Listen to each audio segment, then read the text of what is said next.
We are the Deer Guys, that's who we are. In the pursuit of producing our Building Whitetail Paradise DVDs and also our television segments, we do a lot of things to kind of analyze and keep track of the wildlife on the property. We utilize many remote cameras around the property in order to census for wildlife and of course for security purposes. This past November 2007, we found images on one of the cameras that frankly we just can't explain. Throughout the days prior, the camera operated completely normally.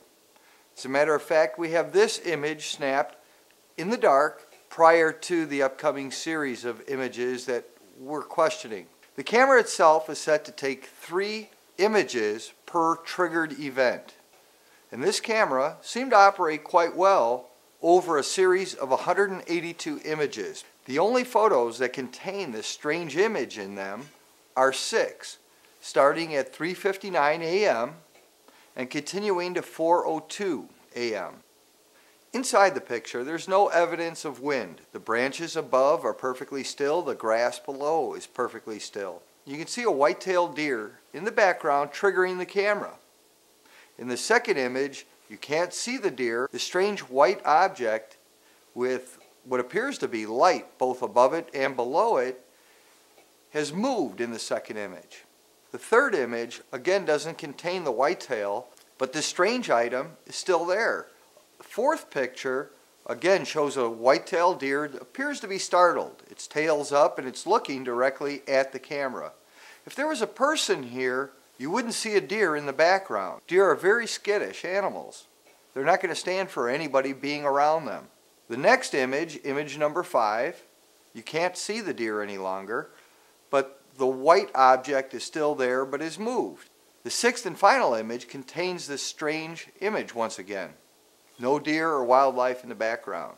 Images that were exposed following these 6 items don't show anything in the daylight or in the dark. What I'm going to do is run through the photographs for you, one by one, rather slowly, and then we'll do it again quicker.